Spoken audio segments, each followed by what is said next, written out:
Queres escrever uma tese ou um artigo científico em inglês, mas não te sentes preparado ou preparada para esse desafio extra? Então estás no sítio certo. Hoje vou partilhar contigo todas as minhas dicas para te tornares mais confiante na escrita do inglês académico.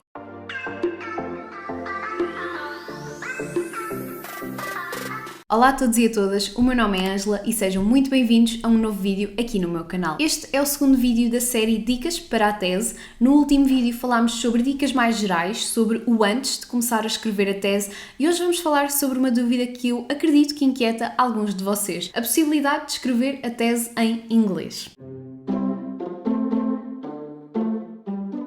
Antes de mais nada, é importante percebermos o porquê de escrever em inglês. No meu caso, na minha faculdade e no meu mestrado, eu pude escolher entre escrever a tese em português ou em inglês, sendo que acabei por decidir escrever em inglês. Esta é uma decisão 100% pessoal, o que significa que os estudantes que optam por escrever a tese em inglês não são beneficiados de modo algum por causa disso em termos da sua nota final, da mesma maneira que os estudantes que optam por escrever em português não são penalizados ou prejudicados por causa dessa escolha. Posto isto, fica a questão. Então, Ângela, porquê complicar e escrever em inglês se essa não é a nossa língua materna? Existem vários motivos, sendo que o principal é que podemos considerar que o inglês é o idioma universal da investigação. As melhores revistas científicas, as mais conhecidas, com um fator de impacto maior, publicam artigos em inglês. E por isso, se tu tens como objetivo, no final da escrita da tua tese, publicar um artigo científico, se o fizeres numa revista internacional, em inglês, traz muito mais possibilidades que ele chegue a um público maior do que se optares por escrever a tese em português e depois publicar o artigo também numa revista nacional. Uma vez que o nosso objetivo ao fazer investigação é o de partilhar com outras pessoas os nossos resultados e conclusões, este possível esforço extra de escrever em inglês é totalmente do nosso interesse. Outro motivo que eu só descobri ao longo do processo da escrita da tese e que até me surpreendeu foi que escrever em inglês, pelo menos para mim, acabou por ser mais simples, rápido e fácil do que se calhar escrever em português. E eu sei que isto pode parecer um bocadinho estranho e até controverso e eu não quero de todo que achem que eu sou excelente em inglês e por isso não tive dificuldades nenhumas, porque não é disso que se trata. Na verdade, quando 99% da informação que vocês leem para escrever a tese está em inglês, não ter de a traduzir para português poupa-vos imenso tempo e dores de cabeça, porque todos nós sabemos que existem determinados conceitos que não têm uma boa tradução em português, ou se têm, implica usar muito mais palavras do que aquelas que utilizamos em inglês. Além disso, as frases em inglês acabam por ser mais pequenas e diretas, enquanto que nós em português temos milhares de maneiras para dizer exatamente a mesma coisa e utilizamos imensos advérbios. Em inglês eles são muito mais straightforward, diretos ao ponto. Literalmente, para vos dar um exemplo claro sobre isto, eu na minha tese tive de apresentar o abstract tanto em inglês como em português e enquanto que a versão em inglês tinha 253 palavras, a versão em português tinha 290, para dizer exatamente a mesma coisa. E por todos estes motivos, se eu hoje tivesse de voltar a fazer um qualquer trabalho académico ou científico, eu faria em inglês. Para começarmos, eu acho que é importante percebermos qual é que é o nosso ponto de partida. Que tipo de pessoa és tu em relação ao inglês académico? Alguém que consegue ler e compreender artigos científicos em inglês, mas ainda não se sente muito confortável com a escrita?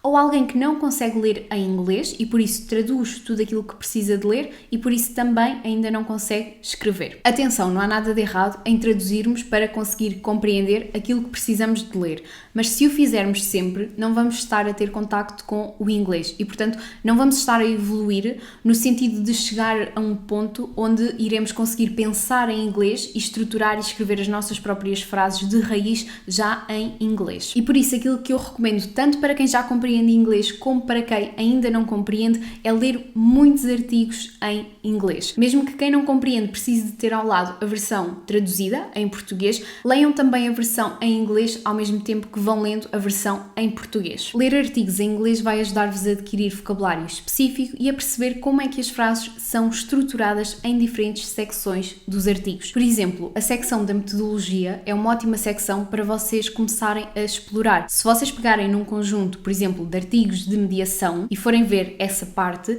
vocês vão perceber que apesar dos artigos serem diferentes, eles seguem quase que uma espécie de template relativamente à forma como apresentam a informação nessa secção. E mesmo a própria ordem que eles seguem, e isso já vos dá alguma estrutura para vos guiar. Vocês podem olhar para um conjunto de diferentes artigos e perceber de que maneira é que eles descreveram a amostra. E através dessas frases vocês podem começar a construir as vossas próprias frases, utilizando umas palavras de um, outras palavras de outro, tendo sempre em atenção não utilizar frases iguais na íntegra por causa do plágio. Existe também um site que se chama Academic Phrase Bank, eu vou deixar o link aqui em baixo na caixa de descrição para vocês poderem consultar, que tem exemplos destas frases tipo, digamos assim.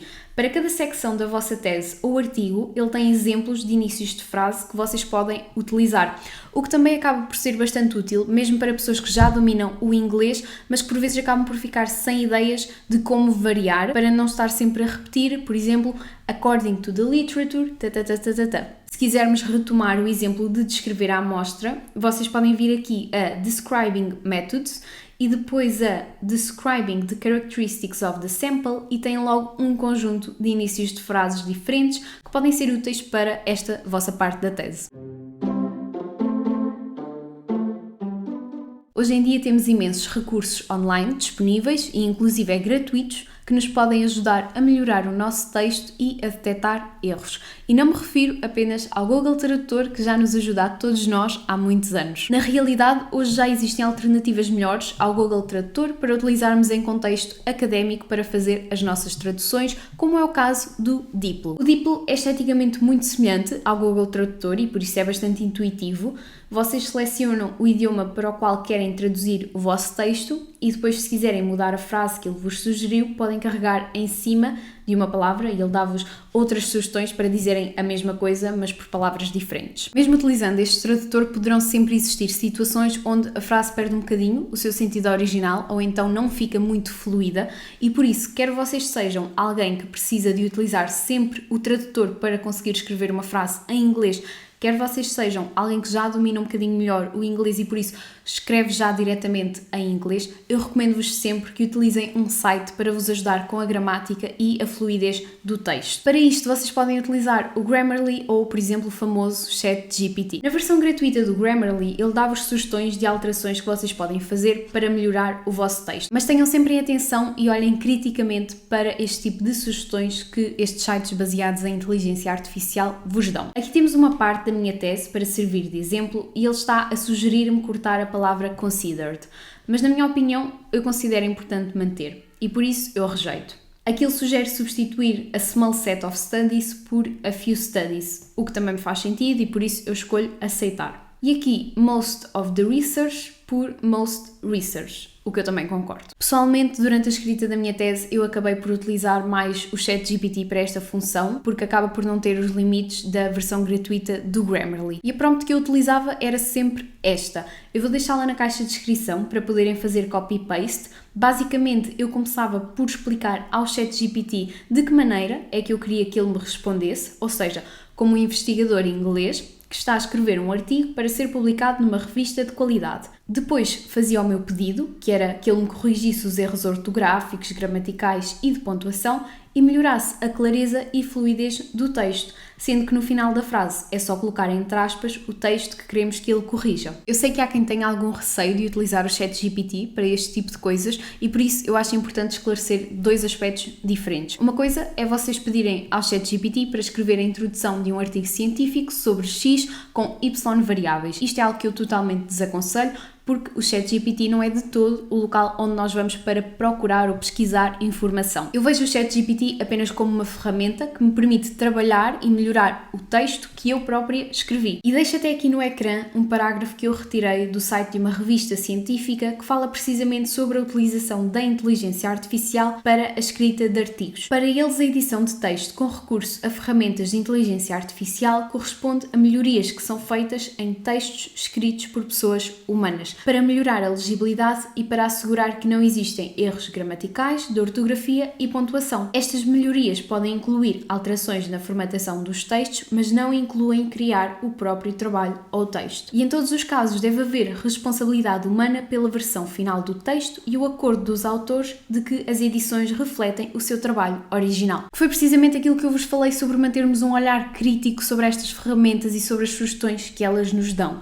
O ChatGPT é sem dúvida alguma uma ferramenta poderosíssima, mas que deve ser utilizada com cautela. Se estás a gostar de assistir a este vídeo, não te esqueças de deixar já o teu gosto e de subscrever aqui em baixo ao meu canal para não perderes nenhum dos meus próximos vídeos. Outra dica para vos ajudar está no próprio Word e vocês se calhar nunca repararam, mas se carregarem com o botão do lado direito do rato em cima de uma palavra, vocês podem ver a tradução dela e podem também ver alguns sinónimos sem ter de ir muito longe.